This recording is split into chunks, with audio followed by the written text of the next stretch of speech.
Welcome to the Truth Driven Ministries Podcast, where we talk about things like growth mindsets, healing, communication, identity, mission, and purpose. Are you feeling stuck? Don't worry. We'll be discussing practical ways to break through and level up your life. Let's get started.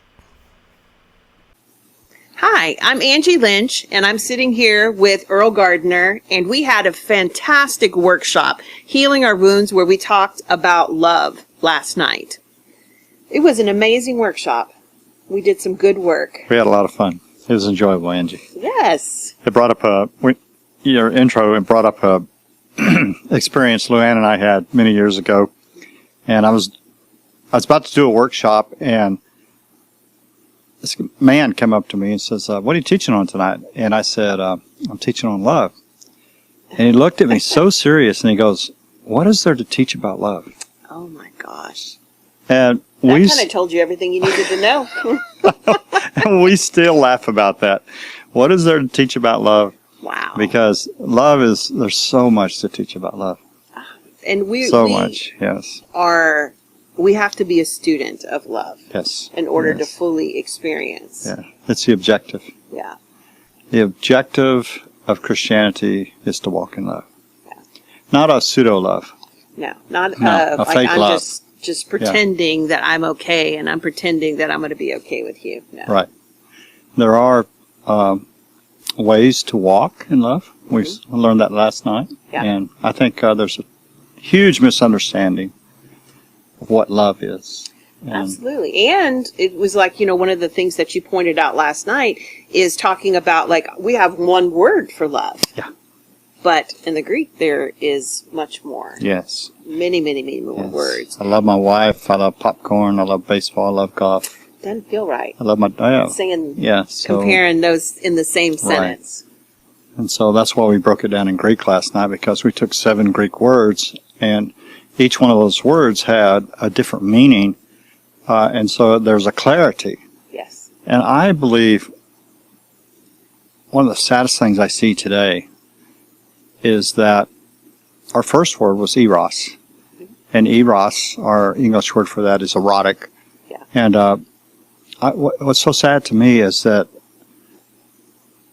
people today believe that eros is love. Yes. And that should be sustained throughout the whole relationship. Yes. And if it's not, then there's something wrong. Yes. And we hear the term, I fell out of love. Yeah.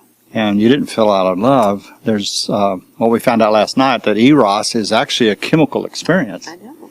And you are high on love. You're high on love, yes. Literally. And it's not sustainable. It's not supposed to be sustainable. No, it starts out very high. Mm-hmm. And then with time, the chemicals, dopamine, oxytocin is released, serotonin, endorphins, testosterone, all that is like explosion. Yes. And we got, I fell in love with somebody. No, you had a chemical experience is what you had. Yes. And really, like, to me, that stage of love is supposed to, because nobody would get together if you didn't have that stage of love. Right. If you immediately saw everybody's flaws, like, you have to almost have those chemicals flooding your brain. They blind you. Yes. So that you can begin to fall in love. Yes. That is just like a first stage. So, when you see somebody that just fell in love, what do their eyes look like? They're just like glazed over, like little stars, like little love eyes. And it's like, you can't say nothing to them. You can't. No. Because everything is so cute. Right. Oh my gosh, they do this. Yes. What's interesting, though, is when they come in for marriage counseling, the thing that they fell in love with is so quiet. What drives them craziest. He's so calm. And as time goes by, they never say boring. It seems to get reversed. I know, but they take what they absolutely loved, and yes, then it becomes the bane of their existence of the relationship. Yes, and then it begins the goal to change. Oh my gosh! And I see that in every marriage that has problems. Yeah. The objective is to change the other person. Yeah. If they would just change, and that's sad too, because it's not going to happen. Well. And it's not even supposed to. If you think of what love is, if I say to you, I love you only if you do this, I love you only if you do that. Right. Like, ultimately, we're trying to head to agape love. Right. But if I say, I love you, but I don't love this part, like that, they don't go together. No. So it is like, can I look at you and say, I love you without changing anything? Because that's different than having a standard. Like, I can have a standard that nobody, like, you can't lie to me. If we're in a relationship, you cannot lie. Well, that's a standard, but that's different. That's me saying this is about me instead of making it about the other person. Exactly. Yeah. Yes. So we're not asking somebody to change when we have standards. We're inviting somebody into a certain kind of relationship that we'd like to have. Right. Yeah. Big difference, isn't it? And big, huge. Yeah. And is that person going to change? They get to pick. Right. You know? Right. This is my standard. Would you like to join me in this? Exactly. No, I would not. I guess this relationship won't work out. Mm-hmm. Instead of me trying to manipulate, trying to control, trying to beg, trying passive. to plead. Yeah. Yes. Yeah. Creates a lot of problems. It does. Whereas agape love loves unconditionally. Yeah. In other words, you love that person the way they are. Mm-hmm. And accept them. Yeah. And the prayer is, Lord, help me accept that particular area of their life. Help me to love them unconditionally the way they are. Yeah. So I'm the one that needs to adjust. Yes. And that's challenging. It is. Yes. But it is. That is where we're going with the agape love is, can I accept you and how God created you? And if something needs to be revealed to you, I'm not the Holy Spirit to you. Right. Yeah. I shared last night how Luann would aggravate me so much in some areas. And so I can't imagine that. She's here watching us. She's here with us right now. I had to be careful what I say, yeah. And so I would go to, I'd pray. I'd pray about whatever it was, the issue, the situation. And I'm telling you, just, Lord, change her. Mm-hmm. And because I know I'm right, and so many times I've had to go back to her and Be apologize. Yes, and say, it wasn't you, it was me. I see some things I didn't see. And that's where we need the Holy Spirit. Yes. We need God in our life to show us, because we're blind in so many areas. Yes, we are. Yeah. So it's not pretty. It's not fun to see, but it causes growth. It does. Yeah. And will we ultimately take a responsibility for our own lives? We're not looking at what the other person needs to change or to do differently. We're continually going to the Lord saying, reveal my heart to me. Right. Lord, what's in my heart? Right. Why is that bothering me? That's what I always try to say is, if something bothers me, why does that bother me? For, just that principle that we're talking about, that we're not trying to change anybody. Mm-hmm. We're trying to figure out what's going on with me. Yeah, it doesn't seem to bother my friend. It doesn't seem to bother the other people around me, but it bothers me. So you change for me. I wonder what the common denominator is in that. It's me. It's me. Yes. Yes. We also talked about philia, which is a Greek word where we get the city of Philadelphia. Yep. And that's a brotherly love. Yes. And camaraderie. Camaraderie, yes. Yeah. And community. Yeah. And it, agape's in there, but it's a different type of love once again. It is. It's. I like how you said, I love my wife, I love hot dogs. Completely different. Right. Yeah. Right. How you love your friends, how you love your spouse, completely different. Right. I'd have a philia with hot dogs. Yeah. To your brother. My brother, I like hot dogs. And then we talked about pragma. Yes. Pragma was very important because once the chemicals begin to go down. And they will. They're supposed to. Yes. Like, you're not. Falling out of love. No, that is not what is happening. Then the true, I hate to say work, but love is a choice. Yes. And you do have to make an investment in love. Well, that's what pragma is all about. It's Yes. a Greek word meaning enduring. It's an enduring, mature love. Say that again. I love that. Mature. Mature. That's the key word. Yeah. And it's also a choice, what you just said. I'm choosing to be mature in this. Yeah. And so why should we do that? Why should I put up with this person? for 25 years. Yeah. And the truth is that the enduring has a tremendous reward Oh my as gosh. life goes on. So much. I've been married 26 years now, and I believe I live in pragma, Yeah. which is we've endured. We've gone through things that everyone else goes through for the most part.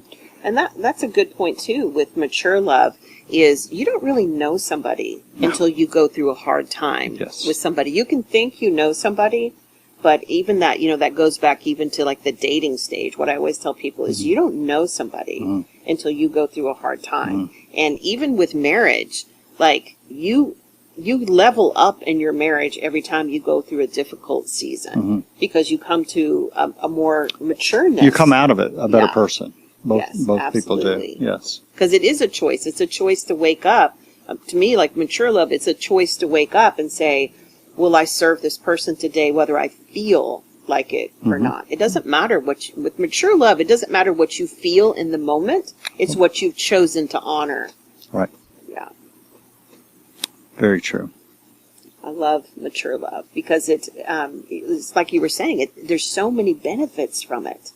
Like I look at you and Luann and how much joy y'all have brought. She's over there, so I'm looking past the camera to her.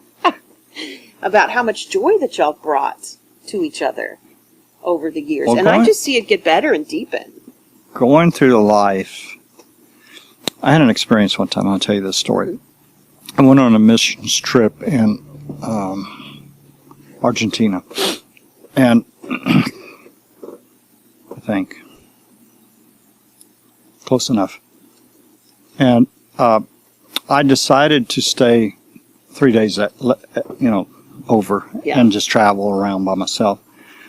And so I jumped on a bus. I can't speak Spanish, and it was the type of bus where the chickens and the pigs and everybody's on the bus. It's packed, and I've only seen it in movies. Oh well, it's real. It's real. Real. An accurate depiction. Yes. And I didn't know where I was going, and I ended up in this place, and it was one of the most beautiful things I've ever seen in my life. And I was by myself, and it woke me up to something I didn't want to experience in life, and that's go through life by myself. I want to share my life with someone, and it just makes it so real when you're doing that with another human being. Yes. And so that altered my thinking. Yeah. And so that's the pragma is so important to me because I want to grow old with someone else. Yes. I want to be a team. I want to have a partner. Yeah. I want to work things out because life's tough. You're going to work it out with somebody. You might as well stay and out. Yes. Yes. Yeah. And so it's worth it. Yeah. And I've seen it pay off. Yeah. And that's a good point, is that you can't have the longevity of somebody truly seeing you and knowing you if you don't stick in it. Yep. Like you've got to stick in it past the eros. Like that is a temporary chemical flooding to get you to be okay with love and understanding that the pragma is where you're headed. The pragma is where we're headed. Yeah. Yes. But people think, it's like you were saying earlier, people think that the eros that's the be all end all because I feel so good. But that is just to get you hooked. And then you have to make a choice to enter the mature love. So I want to go somewhere else. Okay, let's go. Let's go. All right. Take us. Do you remember the first day we met? Yes. Yes? Yes. The first day that y'all? No. No. You and I. Yes, I'm sorry. Yes, I do. You and I met. We did. Okay. I don't know how many years ago that was. It was a long time ago. Longer. 30-ish. Yes. 30 years. Yeah. Did I love you? Would I? Well, we didn't really know each other. We didn't know each other. We didn't know each other. No. There was no foundation, relationship. There was no investment. Okay. Outside of just being like brother and sister in Christ, there's no investment. All right. So today, do I love you? Yes. Yes. Yes. So my wife's sitting back there. Yes. I'm sitting here with another woman, and I'm saying, I love you. Yes. And this is why this is so important, because the relationship I have back there is not even anything close to the relationship that we, both both are built on trust. Yes. Both are a different form of commitment. Yeah. The loyalty is definitely there. Yeah. But there's a loyalty here. Yes. And that's the power of love. Yeah. But, so which of the words would you say that you and I have? I would say we definitely have like the brotherly love. And then I believe that we have some agape love going There's too. agape love, yes. All right, Because we have had it out at times. We have, and we are two strong personalities. No, I'm not as strong as you. Huh? That is not true. We're strong personalities, and which is a good thing. I don't think it's a bad thing. Yes. But yeah, we've butt heads a couple times. We have butt heads, and yet what agape did was got us through it. Yes. Because we both, and no, it was not pretty a couple times. No. And doesn't happen often. No. But every once in a while. But we were wise enough to go to the Lord. Yes. And I remember my prayers. Yeah. Show me, Lord. Yeah. Show me. Yeah. And he did show me. Yeah. He showed me where I had said it wrong. Yeah. Or dealt with it wrong. Yeah. And I think that's the beauty of agape love, because it is unconditional. It's willing to work through whatever problem is, because I heard one time that a weld, when you weld two pieces of metal, the weld is stronger than the metal. Yeah. And I believe that's interesting. that when you have an argument, it's like a weld. Yeah. And that if you get through the argument, you're stronger in the relationship than you were before. Yeah. And that argument will bind you stronger. Yeah. But you got to get through it. Absolutely. And I'll say in the ministry, like I believe we have to have that, because there's so many things. Oh my gosh. Yes. that happen in ministry that what's nice is I know who you are, and I feel like you know who I am. Well, that's what's key. And when somebody comes up and would say, well, Earl said, and I'd be like, that's not who he is. And probably vice versa. Well, vice versa, yes. For you. Yes, to know the person, know the individual. Yeah. Because the enemy is very good at taking half-truths. It is. Yeah. And destroying someone. In ministry friendships, and romantic relationships, all across the board. Yes. He wants to undermine and destroy. Yes. Yeah. No doubt about that. All right. Another thing is still in my mind. Yeah. I didn't mention it last night. Just want to bounce it off of you. Jealousy. Where does jealousy fit in with love? It doesn't. It's a love killer. Okay. It will, because even if you think about scarcity, if you think about jealousy, immediately my mind goes to scarcity. And there's nothing about love, agape love, where we're headed, there's no scarcity. There is no comparison. Like scarcity meaning the person is living in fear. Yeah, God has everything and an abundance, more than enough. Nobody can take, if I'm in a relationship with somebody, nobody can take my portion. Right. Because my portion is my yours. Portion. Yes. Yeah. And so I get jealousy, but I always warn people with it that it will kill your relationship. Instantly. Yeah, I've seen it destroy so many relationships. It's almost like it's frustrating counseling a jealous person until they get over the jealousy, because you're not going anywhere. No. Whoever we're talking to right now, you're not going anywhere. Yeah. I wouldn't deal with the marriage. I'd deal with the jealousy. Oh, well, you have to. Because the marriage is not going to make it. No.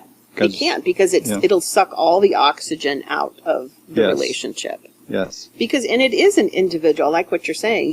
It's not a marriage problem. It's an individual problem. It's an individual problem. And I know a lot of times when people come in for marriage counseling, they get really mad because they're like, well, I just want you to fix my marriage. Well, I'm sorry. I know you do it too. First thing I do is to put each one of them in individuals. Yes. Because there's no point. All they're going to do immediately, eventually you do some joints, but usually when they first come, they can't even be in the same room together. You're going to get nowhere.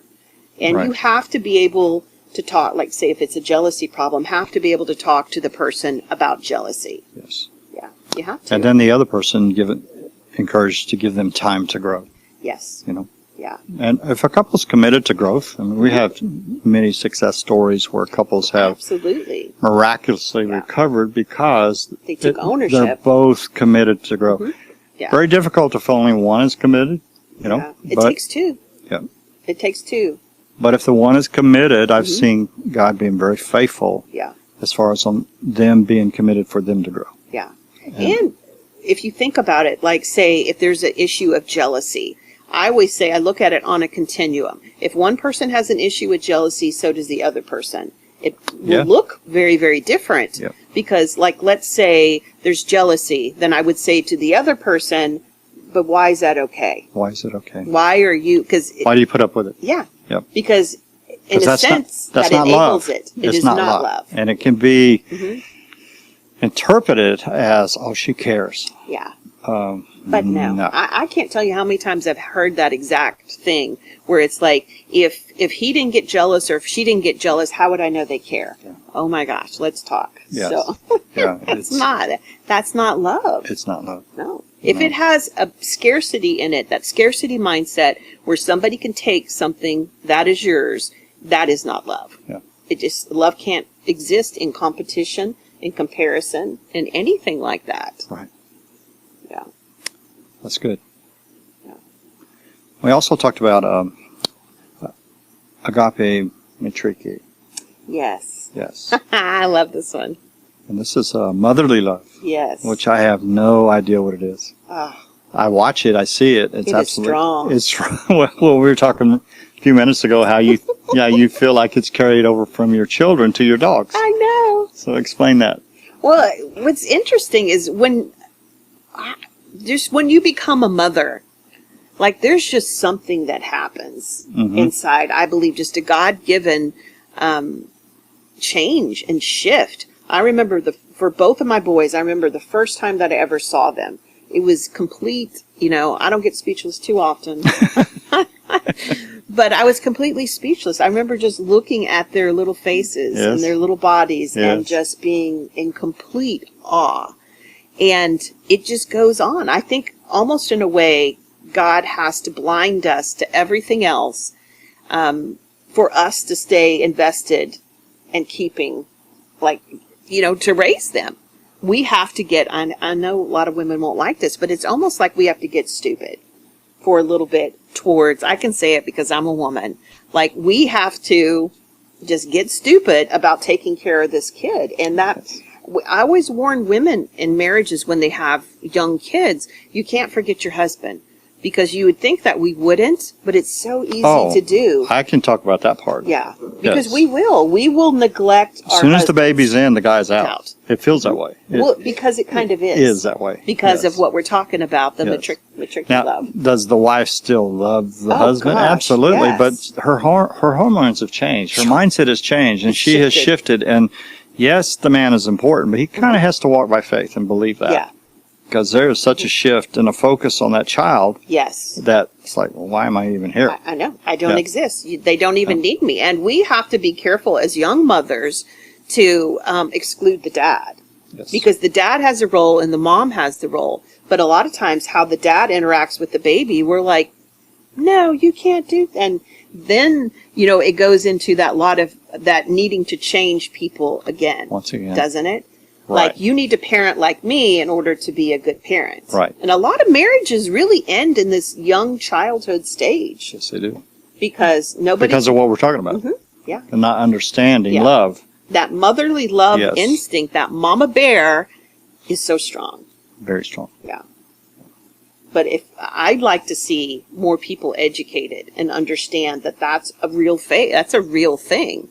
That we hormonally change. We change on many different levels when we become a mom. And we have to learn how to have balance with that. Because you can't quit your marriage. No. During that time. Yeah. And I know there's been times and seasons that I really had to listen to Rob. Like especially, say when they're young, but also when they get teenagers and they start to become young men, it's hard as a mom. I don't know. I see them as like a 4 or 5 year old.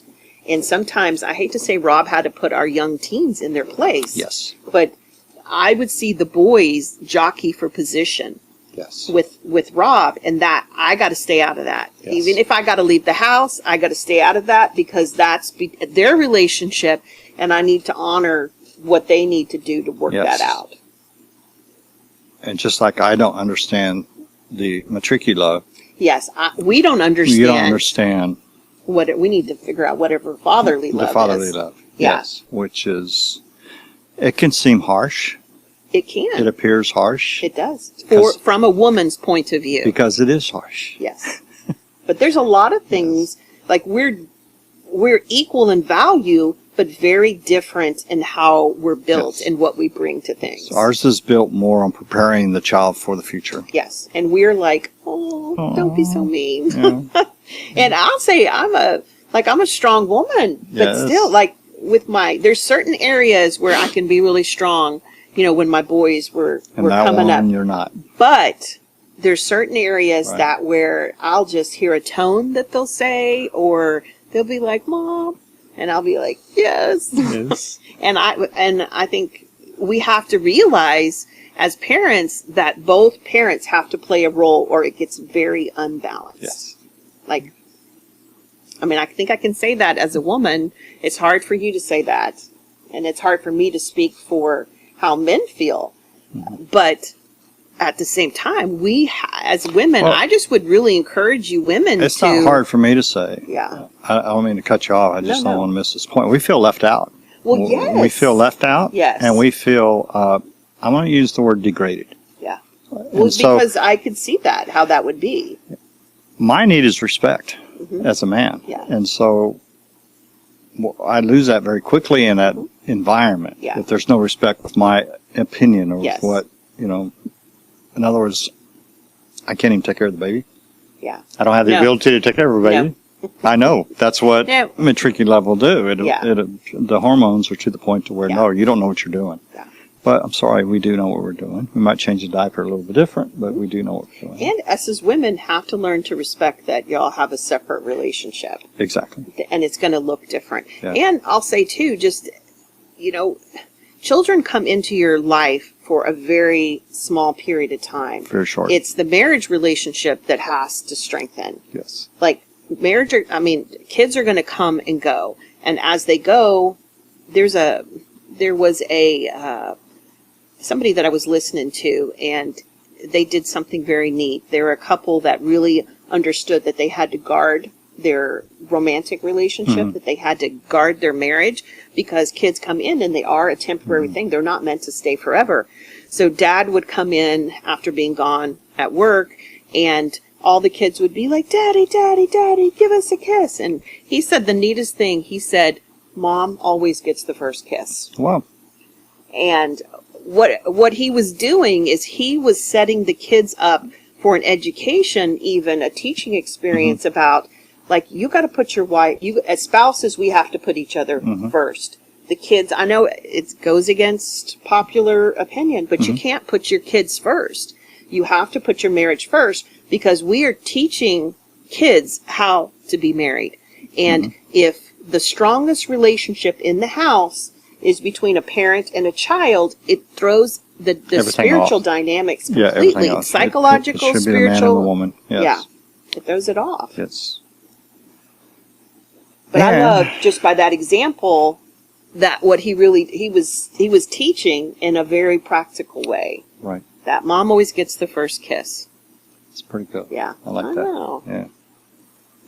And we talked about philatia love. Uh-huh. Yeah, which is self-love. I love that.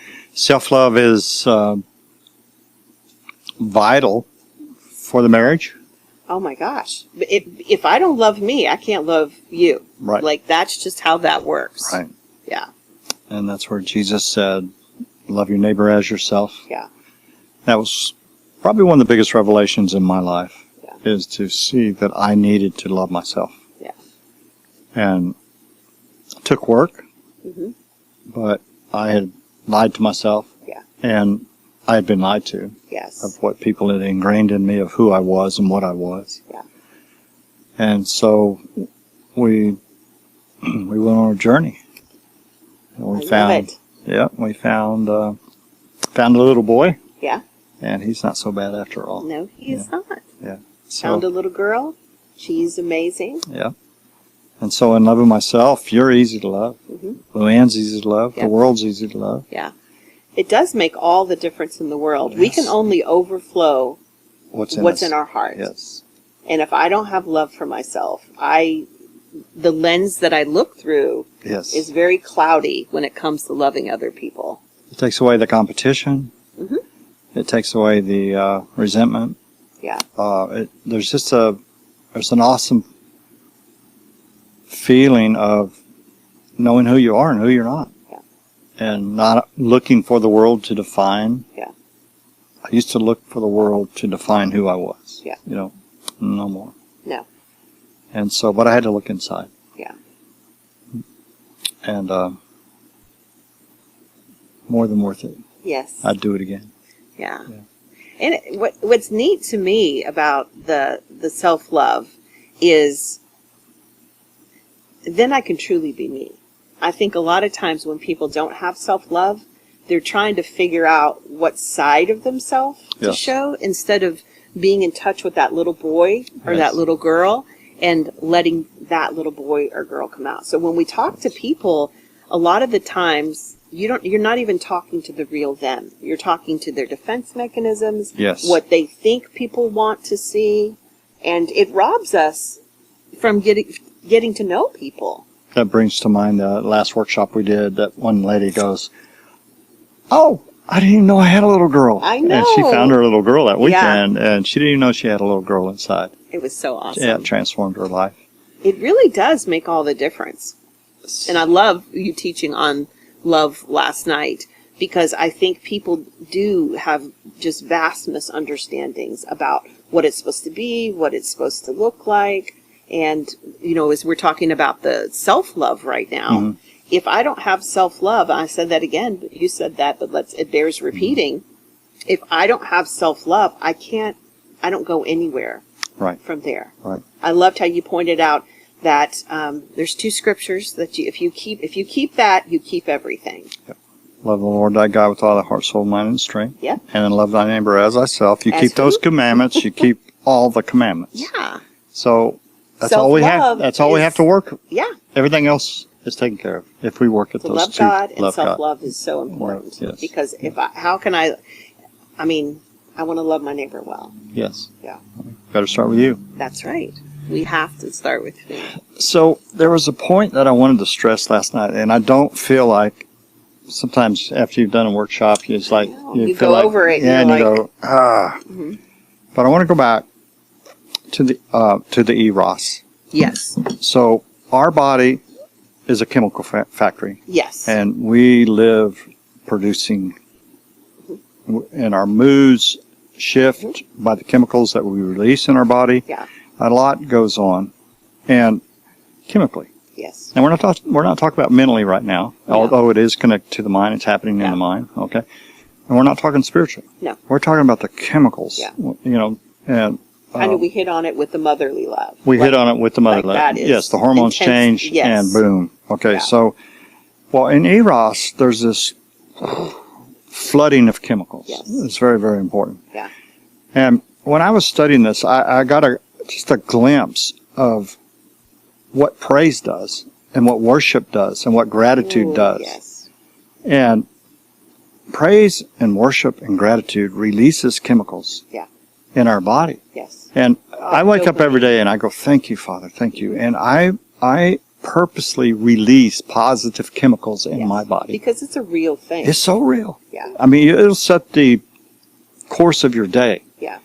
Especially, I don't know why the word gratitude just really, gratitude. Thank you for my eyesight. Thank you for Yes. that I can hear, I can walk. Thank you for my food. Thank you for, we're so focused on all the bad things that's happening in the world, the That inflation. scarcity mentality, that lack. But see, that releases chemicals also. it does. And the negative. What is it? Cortisol. Cortisol is released. All right. Our body becomes stressed. And so dopamine is a pleasure Yes. chemical. Yes. It will not be released when cortisol is released. No. So you're going to release one or the other. Okay, so this is what I wanted to stress last night that I Yeah. missed. Okay, so you go into a relationship and there's this eros. Okay, and you're just like you're drugged. Yes. All right, In the best possible way. in the best possible way. Yes, you're drugged, totally drugged, and then all of a sudden it dissipates. Yes. Okay, it dissipates and dissipates, and guess what happens in the relationship? You start complaining. Yes, because you want your drug back. Exactly. Instead of so you building start a complaining, future. and so the minute you start complaining about that spouse, you're releasing another drug, Yeah. the cortisol. It's being released. It is the opposite of Yeah. praise. It brings anxiety.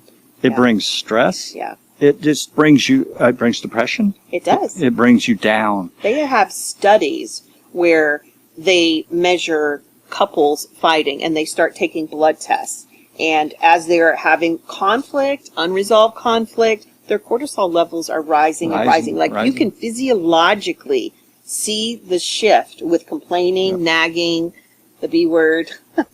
So all those every kinds of time you things. gripe, Yeah, you're releasing negative you are. chemicals in your body, and that creates an aura in the relationship. It does. It creates an energy Mhm. that is so negative, so Yes. it's just not positive. And also I realized that I don't believe I can ever get back to the initial, No. like meeting Initial Luann. high. That's not the objective. No. But I can, even at my age, okay, Yes. we can stimulate our dopamine and our Yes. oxytocin and our serotonin, and Yeah. we can, Absolutely. and it's by our attitude. It is. It's attitude. So much. Say that again. Attitude. Just like gratitude is a choice, I believe Attitude is a choice. that complaining is a habit. It's a Is a choice. choice Yeah, also. yes. And you're gonna pick what you're gonna be releasing physiologically in your body. Exactly. Because whatever, I've heard people talk about anxiety, and it's like when you have anxiety, if for a minute you're not anxious, then you're like, I need to be anxious. Like you get used to that to it's state. a comfort. Yeah. So Yes. if you are a complaining person, if you lack gratitude in your life, understand that there's a habit component to it too, that you want to just turn that around. Right. Because you are not doing yourselves any favors. Exactly. And gratitude, I agree, expressing gratitude is the way to begin to Very turn that important around. in the relationship. Thank you for the cup of coffee. Yes. I'm always grateful. Luann brings me some. Thank Yeah. you. I thank her for washing my clothes. Yeah. You know? Aww, I do. love I that. thank you. Thank you for washing my clothes.